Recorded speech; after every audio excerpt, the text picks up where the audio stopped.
What's up, you guys? It's Levi here. Welcome to the Cybersecurity Education channel. Today we're talking about something good for once. We're talking about a good situation that happened with ransomware. We're talking about a good ransomware case. And this is on the contrary to the normal of the ransomware cases that we talk about. Most of the ransomware cases that we talk about involve an organization losing money spent to recovering from that ransomware, losing money spent to productivity and downtime because of that ransomware, and losing data because of that ransomware. In this situation, it's a totally different situation. Today I'm going to be talking about what happened in this situation. I'm going to be talking about the things that saved this organization from having these terrible things happen to them. And then I'm going to give my thoughts about this situation. But most importantly, I want you guys to learn from the situation, from the things that saved this organization in this situation, so that you can take those things back to your organization or use those for yourselves to be able to prevent your organization and yourself from having these terrible ransomware situations, these consequences up here that kill organizations. So I hope you guys learned a lot from this video. Let's get started. All right, so what happened in this situation? Well, my source for the situation comes from ZDNet. I'll post a link to the article down below in the description. This incident happened on the night between July 4th and 25th of 2019, which is a very good time for attackers to attack organizations, because here in the United States it's a holiday and most IT people are too busy out watching fireworks and partying and drinking it up, celebrating good old America, right? So it was a perfect time for the attacker to hit this city, and the city that got hit was the city of New Bedford, Massachusetts. Basically, the IT people came in the next morning and they saw that the city had been hit with ransomware, and they worked hard to be able to contain that ransomware to 4% of their systems, or 158 systems. The adversaries wanted $5.3 million as a ransom to be able to encrypt those systems. The city of New Bedford decided, hey, we're going to negotiate for $400,000, mainly because they didn't have the $5.3 million. If the city would have paid the $5.3 million, they would have paid the largest ransomware ever. So the city negotiates for $400,000. But the strategy for the city negotiating for the $400,000 was not because they had the money to pay the $400,000.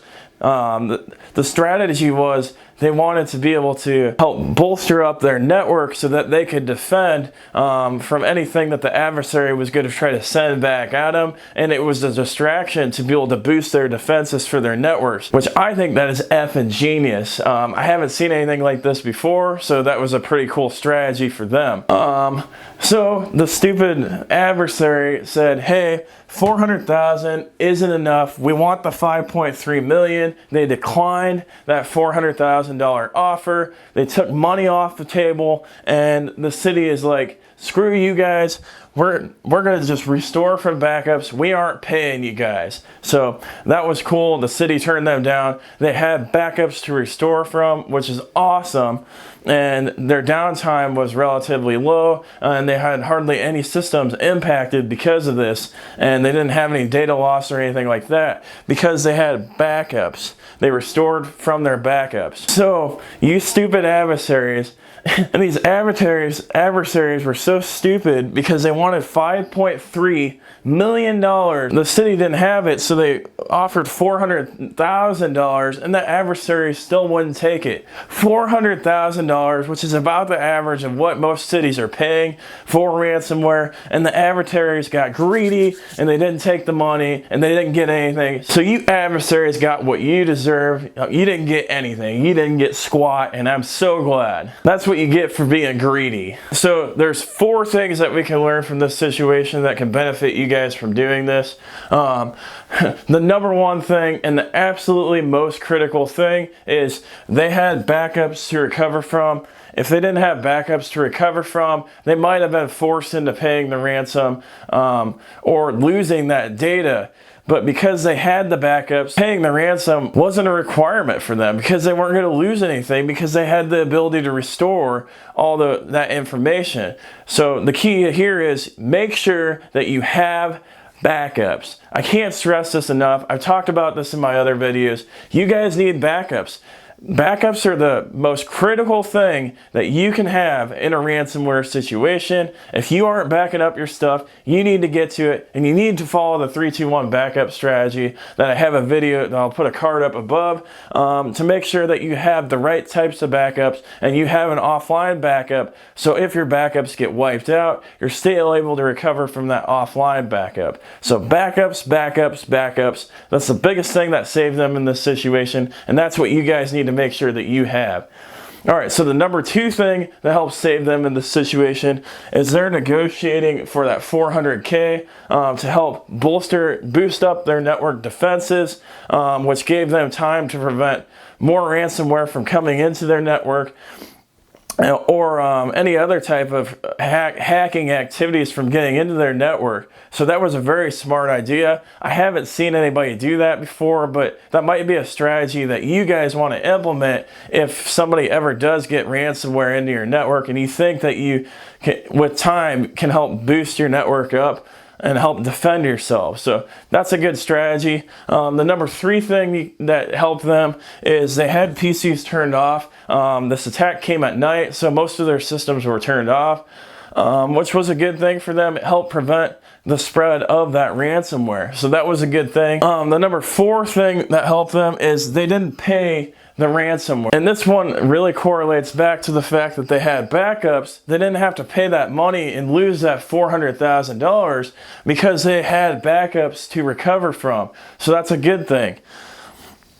And by not paying the ransomware, I've talked about this before, they're not encouraging the adversaries, the criminals, the bad people to be putting out ransomware. If nobody paid the ransoms, ransomware would go away because there would be no incentive to put out ransomware. Some of my thoughts on other things that helped them in this situation: the ransomware didn't hit their critical systems, which was a big help in this situation. And I think that they probably did the right things to prevent the ransomware from hitting those critical systems. They likely had those systems updated and patched up to date so they didn't get hit. And also they were probably on isolated networks, which helped them not get hit too. Had they not been doing some right security practices, those critical systems would have been hit, and bad things such as all of their systems going down in their network, then losing productivity and things like that probably would have happened. So obviously they were doing some security things right. So yeah, you can learn a lot from this situation. It just goes to show, if you're doing security right, even if you get hit with ransomware, you can really minimize how bad you get hit. That's why it's important to do as much as you can in security to be able to help yourself. Even if you can't prevent the ransomware from coming in, you can limit the ransomware so it's not as bad. And especially by making sure that you have good backups, that can definitely save you, and protecting your critical infrastructure can help save you as well. So I hope you guys really enjoyed this video. I hope it was really useful to you, and I hope that you guys get a backup system in place if you don't already have a backup system.